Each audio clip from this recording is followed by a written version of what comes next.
Well,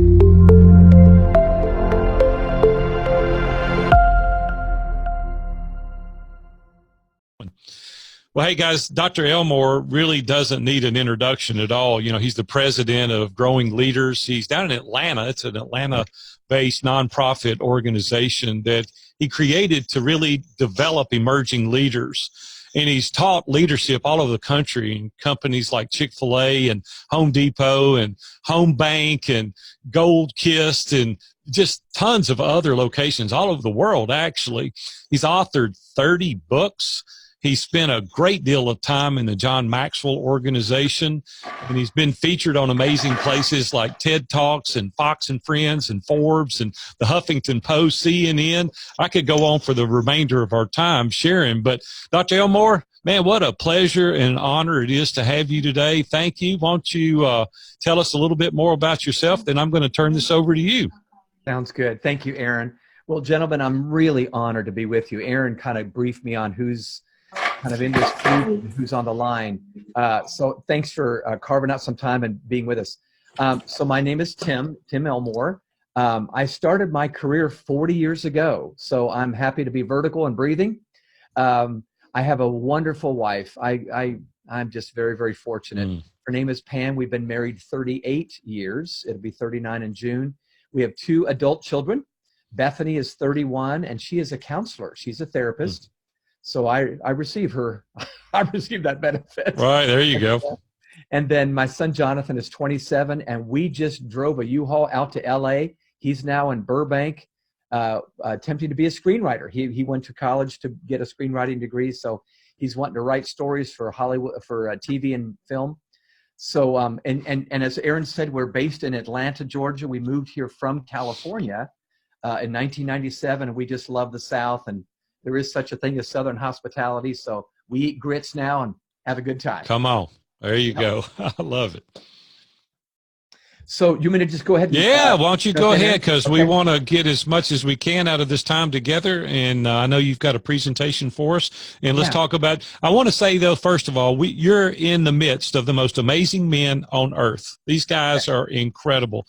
They love their kids. They want to do good for them. We've devoted 2 months, January and February, to really diving deep into your book, making sure that we get the best information we can to train up this Generation Z and be all that God intended for us to be, to teach and instruct. So your book has been a home run for these guys. They've loved it. We're, just for your information, we're on chapter 15 as we speak. So we've got about 10 more chapters to go before we end up, but it's created some lively discussions. And we'll just give it to you and let you tell us a little bit more about Generation Z, why you wrote it, and kind of how it unfolded. Sure. Okay. Well, I'll tell you, I'll jump right in with that question. The reason I wrote it is not because I felt like I would be the only voice speaking for this next generation, but about 2.5 years ago, I had a hunch. I was spending time with moms and dads, with educators, with employers, with coaches, athletic coaches, and I was noticing something. I was noticing there was an attitude, a negative attitude toward kids today. I mean, we love our kids, but we're going, man, there's a gap between where my brain is and where their brain is. And so we partnered with a Harris poll, Harris Interactive, and we polled thousands of adults across the country. And you may remember this early in the book, I shared this, but we asked, what's the top emotion you feel when you think of the next generation today? And 66% of American adults have a negative emotion rather than a positive emotion when they think about kids. And meaning it's frustration, it's fear for them, or something like that. And then we discovered 64%, or almost 2 out of 3, don't think Gen Z is going to be ready for the workplace and for their adult lives when it's time.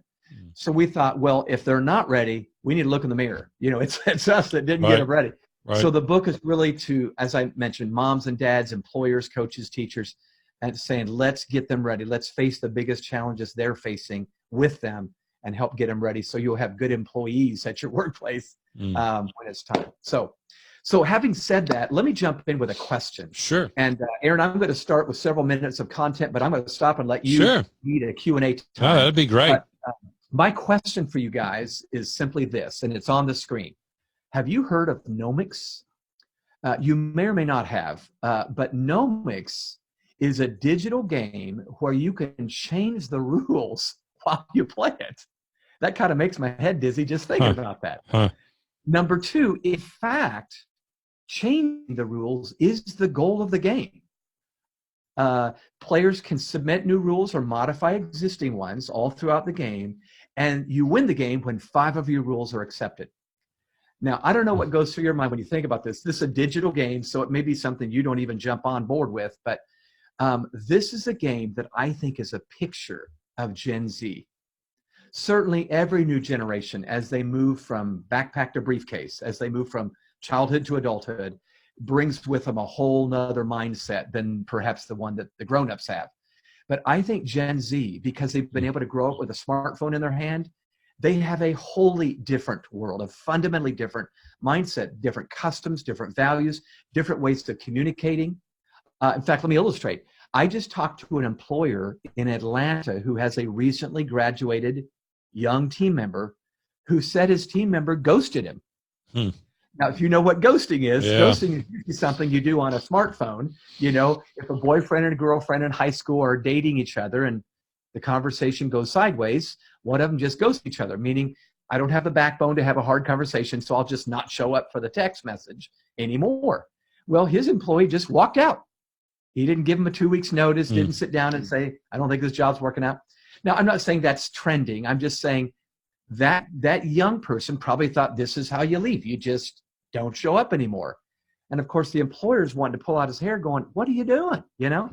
So just know, I think answers in the middle. You're going to have a set of new team members, perhaps, that you're going to have to say, let me tell you how this organization works.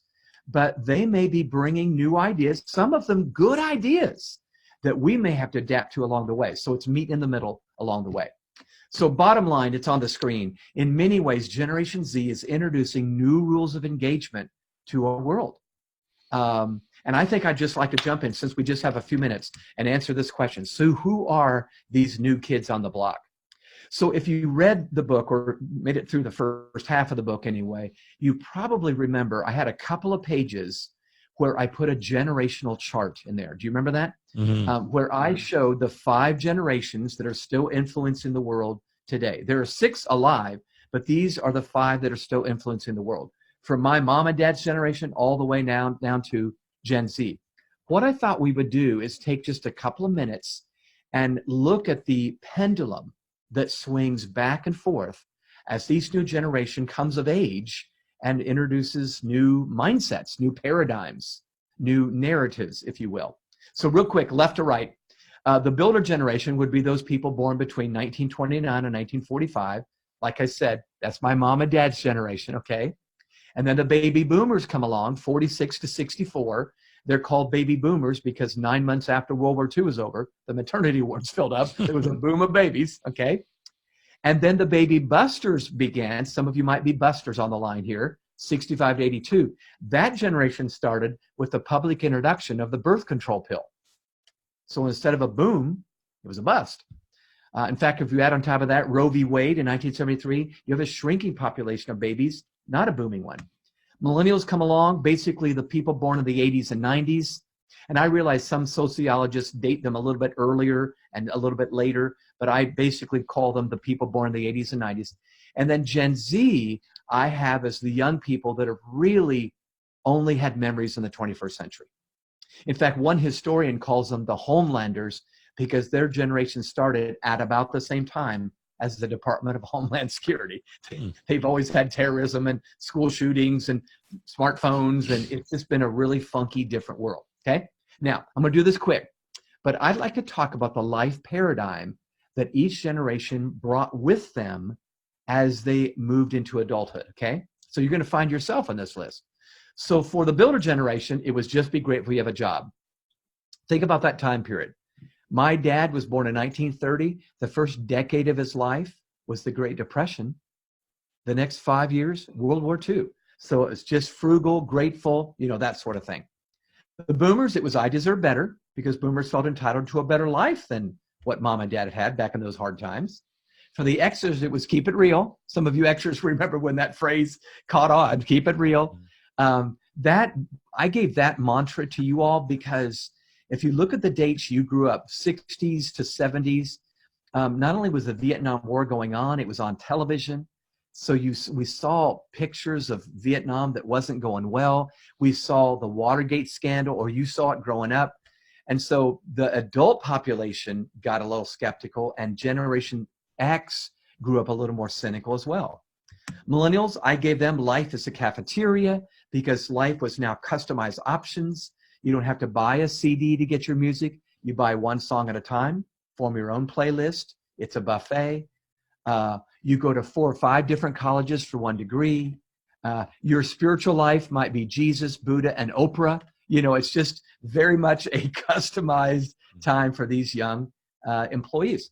And then Homelanders, Gen Z. As we have held focus groups and just talked to so many young adults from Gen Z, the single best phrase that I would tag them by that would just help you wrap your arms around what's their mindset is this: I'm coping and hoping. So it's a very stressed out generation. They're a bit overwhelmed, sometimes not a bit. They're just overwhelmed. They've put pressure on themselves oftentimes for making the grades, making the team, making the cut. And they want to be perfect. And of course, mom wants them to be perfect and wants to be a perfect mom. But it's now just coping mechanisms oftentimes. They're struggling with mental health issues like no generation in the past. So your kiddos may show signs of this. I don't know, maybe not. But your young team members may feel more stressed out. And you might feel as an employer going, what are you stressed out about? This is a great place to work. But it's just a very, very, very overwhelming, panic attack ridden day that they live in and that they grew up in. Now, let me do one more category. I know I went fast on that, but we just have a few minutes. I want to talk to you for just a minute about attitude toward authority. Because as you employ them and as you parent them, you might find that their attitude toward authority is nothing like yours was growing up. Maybe it is, but so let's go back in time again. The builder generation, their attitude toward authority was respect them. Okay, even if you don't like them, even if you didn't vote for the president, you respect all authority: the police, the mayor, the president. For my generation, the boomers, it was replace them. Okay, we just thought we'd take over. Thank you. For the Xers, it was endure them, because Xers were a little bit jaded during the period of the time of Watergate and so forth. For the millennials, it's choose them, because remember, life's a cafeteria. So 10 or 15 years ago, I'm on a university campus, and it was not uncommon for me to hear a college student, again, 10 or 15 years ago when millennials were in college, they would say something like this: well, yeah, he's my professor, but he's not my mentor. And what they were really saying by that was, yeah, I have to take that class, but I'm choosing the leaders that I let pour into me. It's very much I'm in charge, I'm choosing. Life is a buffet. When I look at Generation Z now, even though they may be stressed out and anxious as a generation, that smartphone they have has very much empowered them, and they feel like they got the answer, and they do. It's in their hands. They're asking Google questions they used to ask mom and dad. Pregnant pause. Do you see this? They're asking Google. They're not, moms and dad. What? I asked my dad about that. Well, they're not asking dad. So if I was to give a phrase on attitude toward authority for Gen Z, not sure I need them. Now they do, but there's this feeling of cockiness sometimes where I feel like I've got the answer on my tablet, my portable device, and I'm going to start a company. 72% of high school students in America want to be an entrepreneur. Isn't that interesting? Aaron, I thought you'd be interested in that as a serial entrepreneur. But there's just a predisposition to, I want to make an app, I want to start a company, whatever. Now, here's what I want you to notice. 2 things real quick. Look from left to right across the chart again. If you'll look at life paradigm with me from left to right, notice the pendulum swinging that I mentioned before. So the builder generation, a generation of caution. Boomers, confidence. Gen X, caution. Millennials, confidence. Gen Z, caution. It's weird how there is a tone or a psyche to the sociology. Not every personality is like, I mean, there's different personalities in every generation, but there's a pendulum that swings back. And right now, you might have to be more apt to say to your kid, hey, you can do this. Whereas a millennial 15 years ago, you might have had to say, hey, slow down. You're not going to be VP when you're 24 years old, that sort of thing. The second thing I want you to notice on this chart, if you'll look vertically under Gen Z or Homelanders, into the life paradigm category, I'm coping and hoping, they're saying to you, I need your help. Under the attitude toward authority, I don't need your help. So this is paradoxical. I need you, I don't need you. I need you, I don't need you. And you may be going, what in the world's going on? Well, it's Gen Z in the 21st century growing up. So I'm going to grab some water real quick. Excuse me a second. I'll let you kind of think about what I've shared. Dr. Elmore, while you're getting a drink, under the life paradigm, where it says I'm coping and hoping, one of the comments that I've heard you repetitively say in interviews and in your books is that it's a staggering fact to me that you mentioned that the average adolescent today experiences the same level of anxiety as a psychiatric patient did in the 1950s. Yeah. Could you touch on that just for a moment as it relates to them coping and hoping? Yeah. So I don't know that they're cognizant of the fact of the overwhelming amount of information they're taking in, but the average teenager in America today, if they've got a smartphone, and most of them do, 10,000 messages a day are coming at them. So I'm not saying it's all bad news. It's just too much coming at them. I don't know that God wired our brains to take in 10,000 messages a day, most of which are irrelevant to our life, So Dr. Robert Leahy, a cognitive behavioral therapist, said the average teenager today, just as Aaron just relayed, experiences the same level of anxiety as a psych patient did in the 50s. I just don't believe life was supposed to be that way. So if you're thinking as a dad, if you're listening as a dad and an employer, I would say the data seems to reveal that less than 2 hours a day on social media makes you less vulnerable to anxiety and depression. More than 2 hours, you begin to be more vulnerable. So you might even want to talk to your kids about that information and just say, hey, I want to encourage you. Just give yourselves boundaries. Give yourselves 2 hours or less. That's plenty of time to check Instagram or TikTok or whatever. And that makes them less vulnerable to, to just being anxious. Do you find that true? Do you find that true for us as adults as well? Yeah, I do. I mean, I don't have data for that, but I don't think it's limited to kids. I don't know that let me tell you a story. We work, and this is off the record, but I just talked to Jason Biles, the director of performance with the Houston Rockets. We work with the Rockets. They're doing some of our habitudes. And Jason told me during halftime at an NBA basketball game, he'll go into the locker room, all these professional players looking at their phones, checking what the armchair quarterbacks are saying about their play during the first half. And I'm going, get off your phone. You need to be listening to each other right now. You need to listen to your head coach. But we're so caught up in what people are thinking about us that we're just distracted. And it's adults too. These are adult men lost on their phone. So it's crazy. Yeah. I'm preaching to the choir, I know, but I'm just saying we need to do this better. Okay, so I got my water. I want to share a very old passage of scripture with you that I think is just a great compass for me. Back in the Old Testament scriptures, if you know anything about scripture, there was a book called First Chronicles. And in that book, the writer was chronicling the tribes and clans of the nation of Israel. And in First Chronicles chapter 12, this is what he says about one of the tribes. It's very intriguing. He says, and the sons of Issachar were men who, look at those next three words, understood the times. Isn't that fascinating? In other words, when we don't know what's going on around us in this crazy day we live in, these men seem to know what's going on. They understand the times. And I love the fact that it didn't stop there, with the knowledge of what the people of Israel should do. So all I'm saying is this ought to be our hope, our thought, our prayer. Help us understand the times and help us know what to do. And that's really what this quick interview is.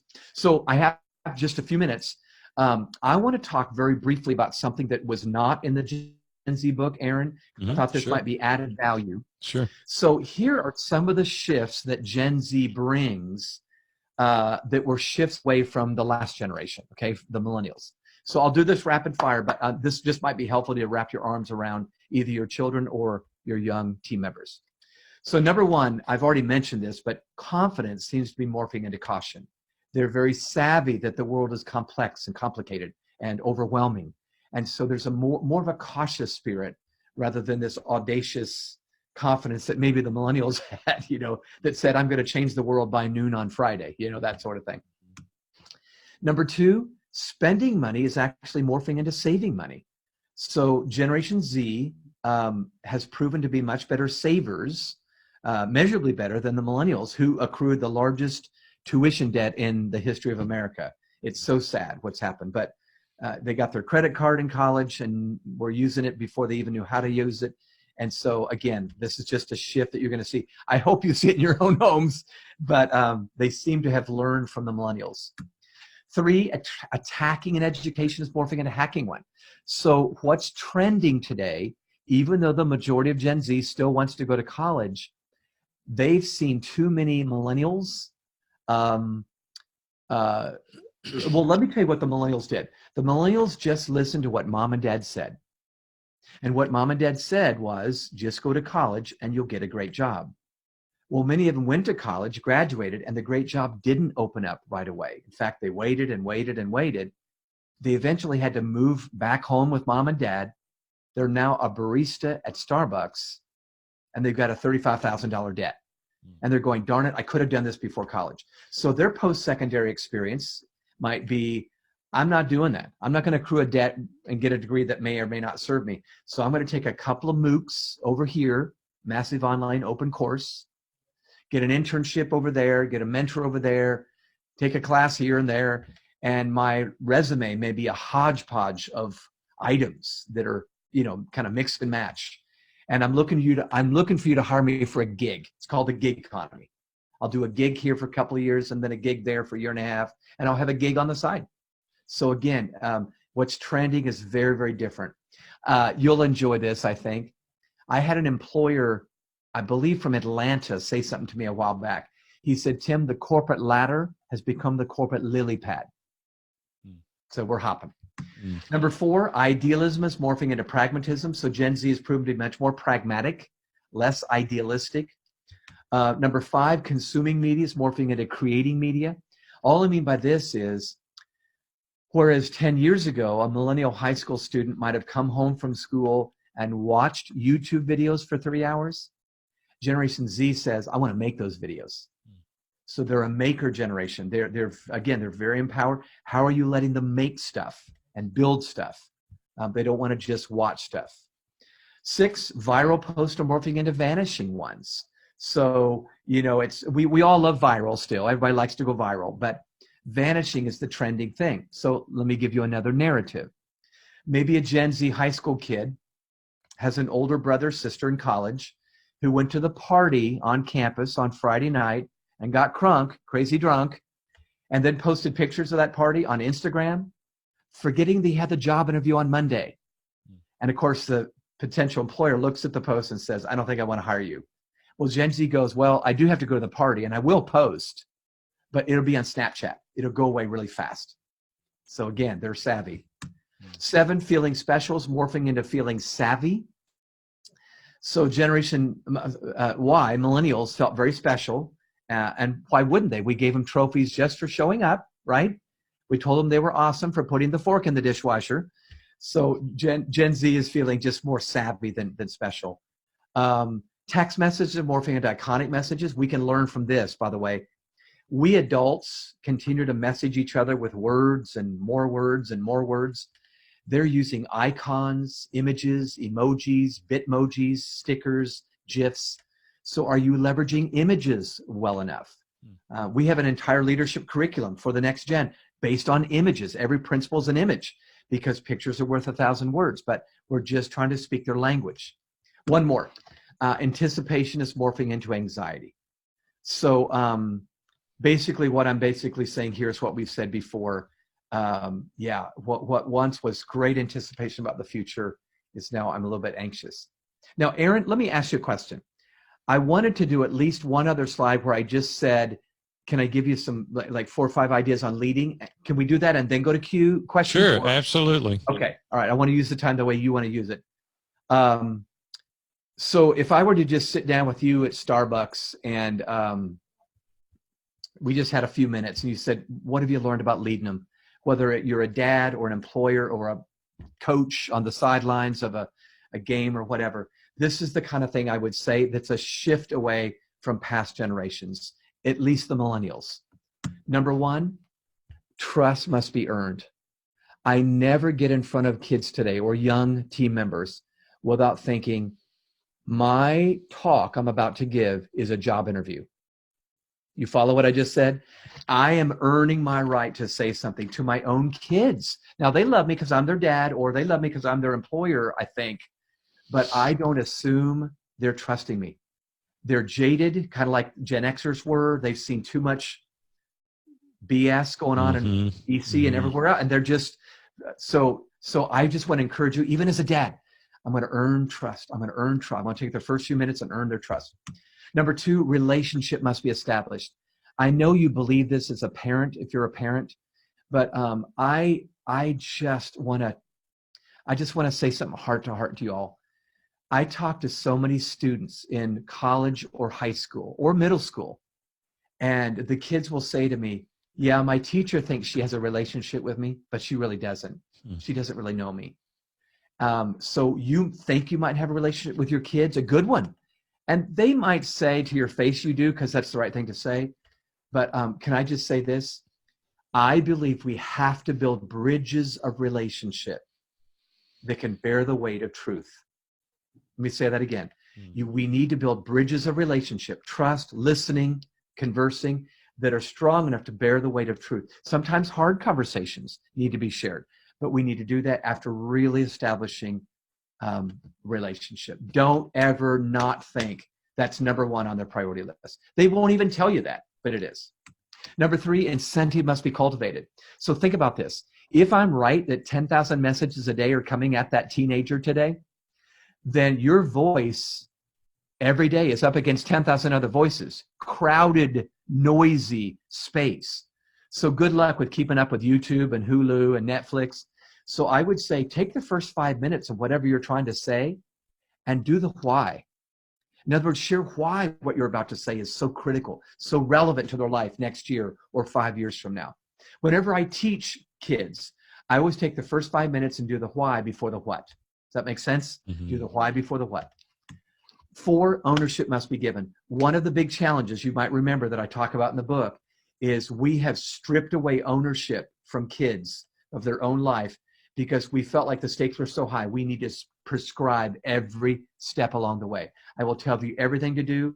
I'll remind you that you need to don't forget your backpack. From the sidelines of football coach, I will call the plays, look over at me. Everything we've done is prescriptive, and I think we need to start giving ownership to the young, even if it's messy and they make mistakes. They've got to have ownership. They won't be ready for adulthood unless we give them ownership. One last one, hope must be offered. This is a generation that may not look like it on the outside because they're still sending funny Snapchat videos to each other. We've got to be dealers in hope. Napoleon Bonaparte said that 200 years ago. Leaders are dealers in hope. So just even in the hallway before you leave the house with your own kids, maybe at work you got a young team member. They may put a facade up that everything's fine and funny, but I think you just need to speak words of hope to them and give them a sense. You can do this. I see a man inside of you. I see a woman inside of you. You can do this. So enough said. Aaron, I'm going to turn it back over to you. Yeah, great, man. That was very, very helpful. Thank you. I learned so much just in that short presentation. It's very, very good. Guys, let's take full advantage of unmuting yourself and asking Dr. Elmore questions as it relates to what's going on in your life, the book, really any question that you want to offer. So unmute yourself and be respectful of the other participants. Paul? Well, what I've found, Tim, is that the best conversations that I have with my sons, who are 11 and 9, is pretty much along the lines of what you're talking about there. And as an example, the more I'm willing to own my sin and my personal failures and my flaws Yeah. before I tell them the principle, Yeah. right? Yes. Right. That comes first. So I say, let me tell you how dad screwed this up. Yeah. Yeah. Right. And then I own it. And I'm just like I would in an ISI group almost, Yeah. but at a level that they can understand. And then I usually I have a scripture that can put the principle before them. And then I say, nowadays you might have noticed the difference. I don't act that way anymore. Yeah. Paul, I love that. I'm so glad you said that. It's a great picture of what we're talking about. You did the why, and you made it personal. I'm not perfect. I remember in college, my son Jonathan got fired from a job, and he was so embarrassed to tell his dad because dad's successful, And so his mama told me Jonathan got let go, and he's really embarrassed. I'm probably going to get teary now, but I remember I called him up, and I said, Jonathan, can I tell you the wingnut, foul tip, bonehead thing I did in college, and I totally got fired. And we started laughing together about what an idiot I was. But I think it relieved him. And then I said, you know what? Here's what I learned. And I think he was receptive of it because, one, I own my own stuff, my own sin, my own mistakes. But boy, were we open when we got transparent that way. So thank you, Paul, for sharing that. Very good. Yeah, not to blame any generation, but I'll just say, as a late term Gen Xer, we never had that. The boomers never ever admitted to having doing anything wrong. They never told stories like that. So we just had this lofty, way up there goal we had to reach, and I gave up before I got started. Yeah, too often that happened. Yeah. Very good. Any other questions? Hey, Tim, Tyler, thank you for the talk. Yeah. My kids are 5 and 7, kind of at the beginning of the journey. And I don't even know how to ask the question here beyond just some general tips that you're finding working with the younger side of Gen Z that really can help propel us while we have the luxury of being kind of at the front end of it. Yeah. Oh, good. That's a really good question. Well, let me go back to the ownership thing real quick. Okay. So 5 and 7, you can't give a whole ton of ownership because they're still trying to figure life out and survive the day. However, I think we wait too long. Maybe in elementary school, you're already turning over maybe some tasks that you might have done yourself and say, son, daughter, are they boys or girls? Both girls. Okay. So you got 2 girls. Great. You might say, sweetheart, I think you could do this. I see, and maybe focus on their strengths. So they're going to probably win because they got a strength there. I think that ownership thing, what educators call this is metacognition. Metacognition is when you think about your thinking and you own how you're going to figure out the problem. You're not just, it's not just he's laying out 5 steps to, get to the goal here. I remember doing this with my own kids, and it was a game changer when I let them not only learn something, but figure out how they would learn something. So I would go back to that.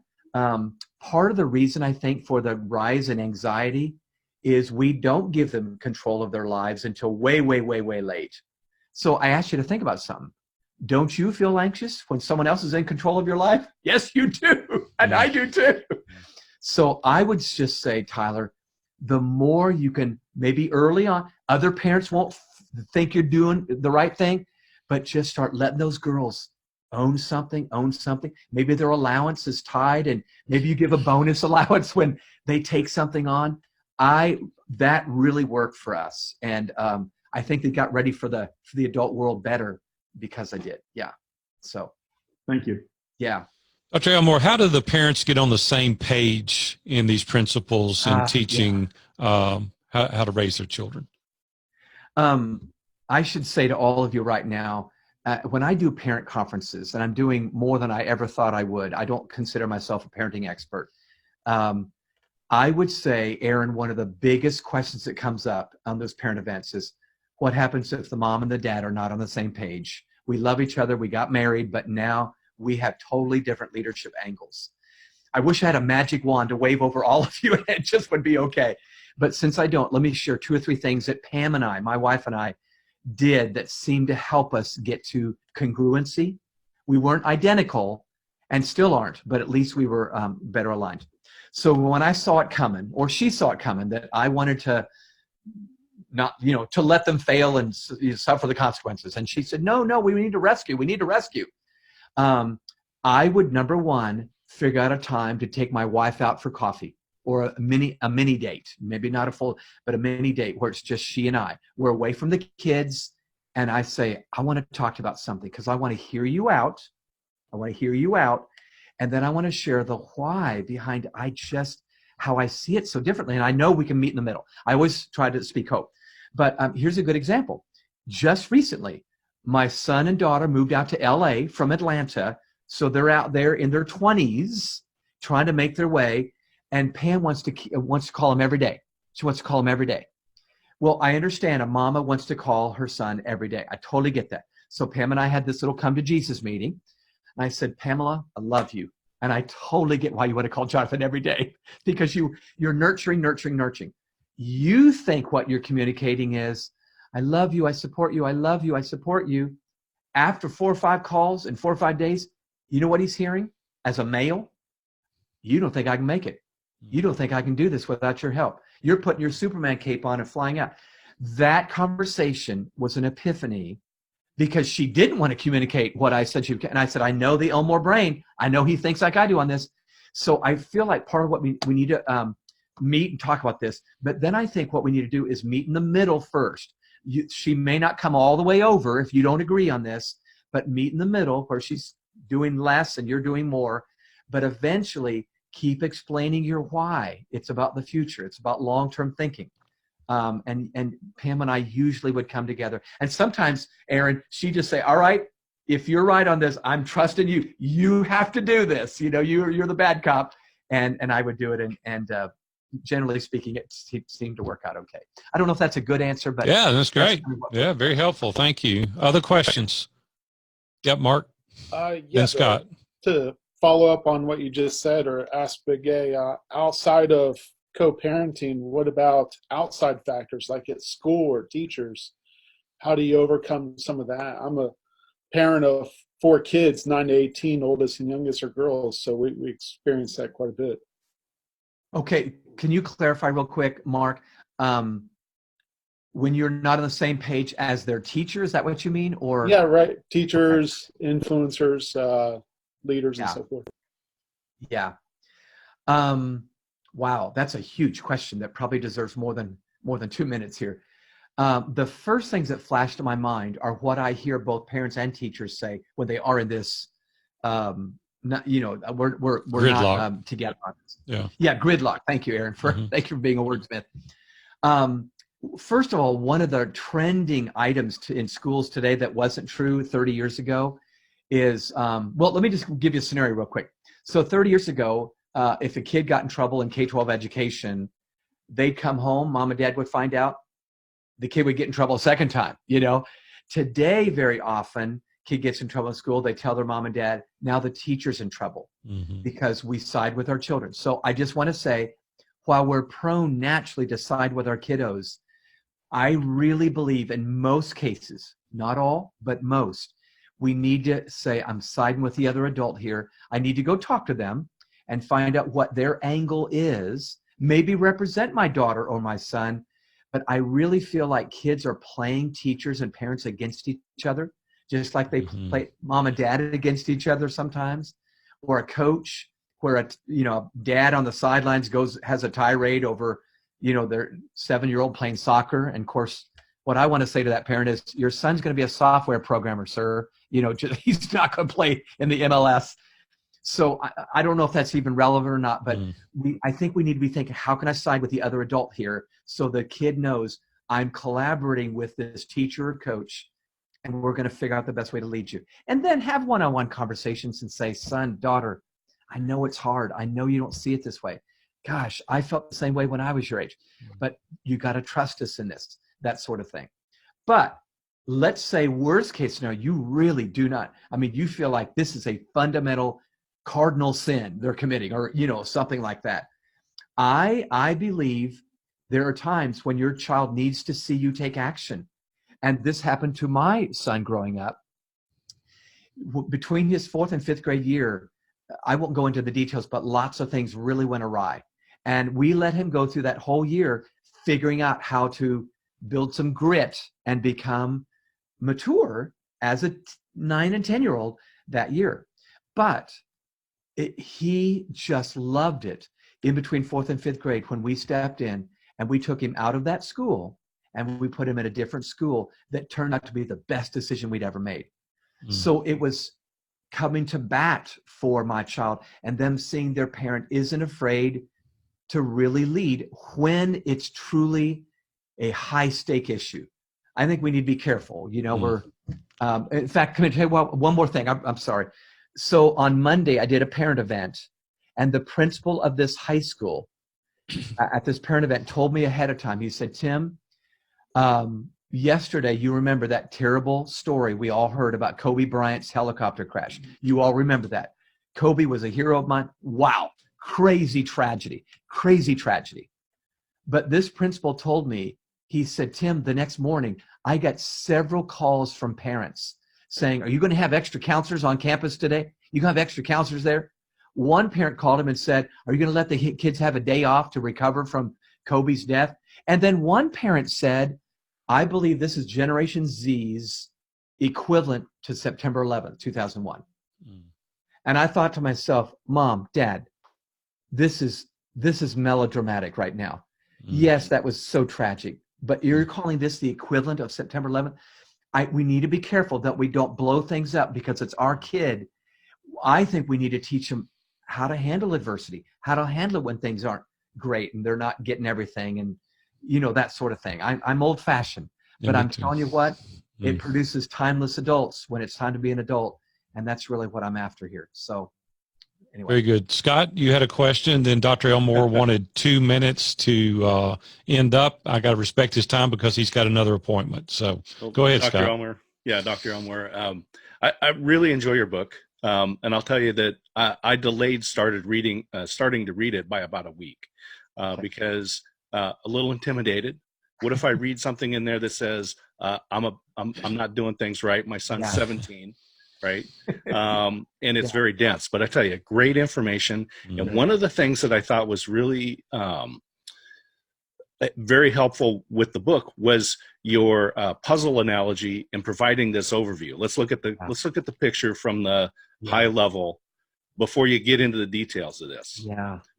Which was really helpful.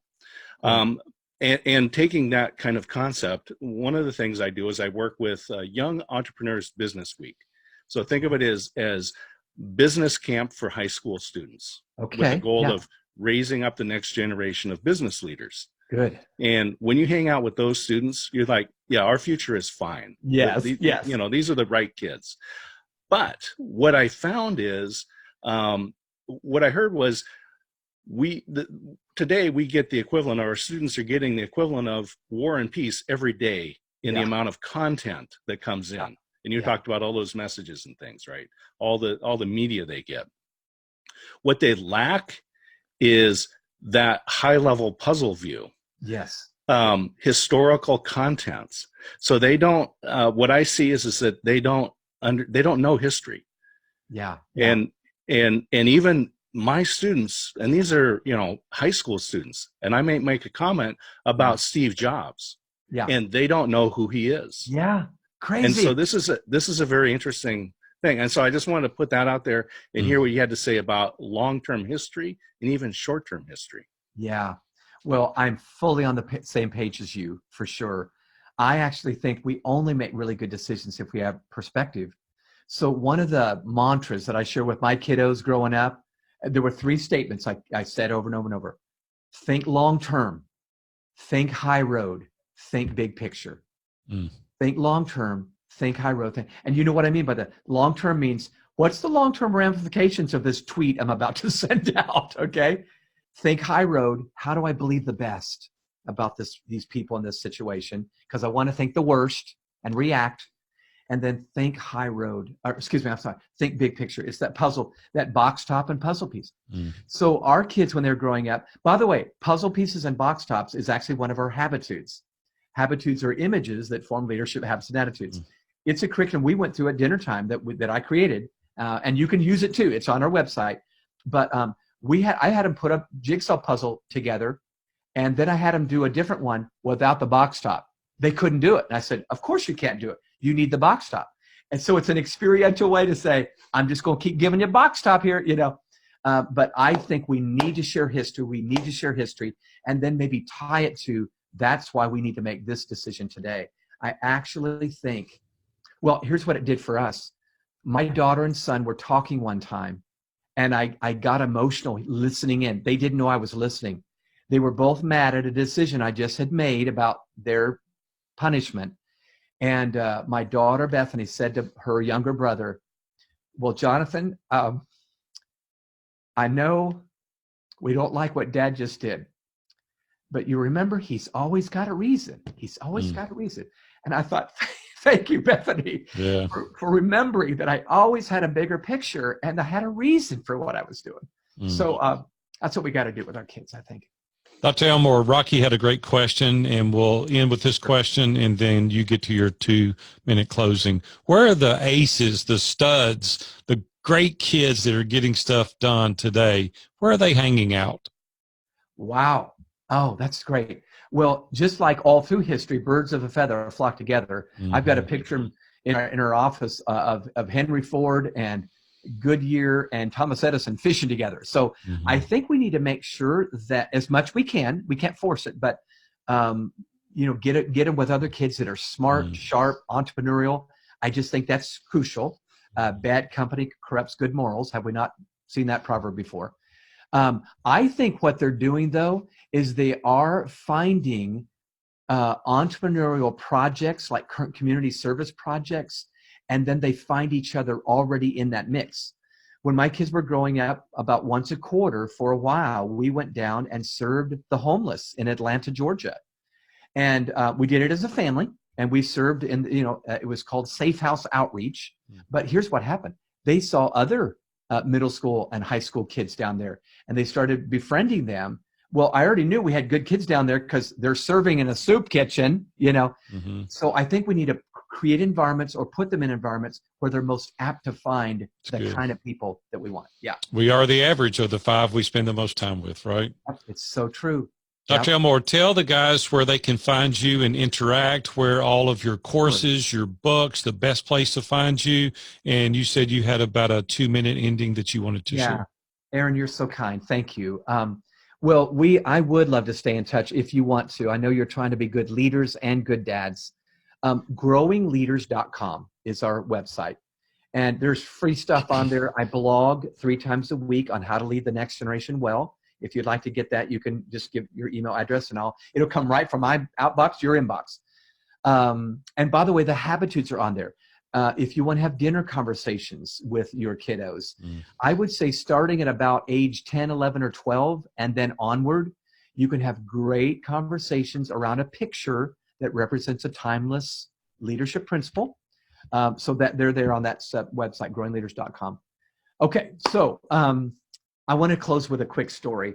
It's just a reminder, and I want this to haunt you in a wonderful way, okay? So you all remember last year, if we were watching the news, we all heard about the biggest college entrance admission scandal in our nation's history. Do you remember this? There were some 54 parents that were indicted or somehow arrested and convicted for paying a bribe to somebody that would make sure their child got into their college of choice. And if you remember, there were a couple of celebrities that were among the parents that were guilty. One of them was on the screen right now, Felicity Huffman. Remember this gal? It was a late fall that she got her sentencing, and she was fined, and she had to serve some time. It was very embarrassing for her. Right before her sentence in court, she wrote a letter to the judge, and she just owned it. It was so good to see. She said, I take full responsibility. This is not my daughter's fault. I did this. I don't know what I was thinking. So she gives the letter to the judge. When she comes out of the courtroom, reporters are there because here's this Hollywood actress that is now going to serve time. But a microphone was jammed in her face, and the interviewer said, what was the worst part about this whole thing? And they assumed she was going to say, I just got fined, or I'm going to have to serve a sentence now. But she said it was not the sense or the font. It was not that at all. She said it was the moment I stood in my own kitchen with my teenage daughter, the one I had cheated for, who was looking me in the eye with tears streaming down her cheek as she asked me the question, why didn't you believe in me? Why didn't you think I could do this on my own? And I just say to you men, do not let an emerging leader, even your own kids, ever, ever, ever, ever say that to you. We'll make mistakes, but don't you ever let one of them say that to you. So, Aaron, I'll turn it back over to you. Dr. Elmore, you've done an amazing job. You're quite the spokesperson. You're doing great work with all of your books, helping us develop emerging leaders, and our hats off to you this morning. Thank you so much for being with us today. My pleasure. Thanks, Aaron. All right, men. Y'all have a good rest of the day. We'll see you around. Thank you, Dr. Elmore. Yeah, Thank you, Doctor. Yeah. Thank you, Doc. Thanks.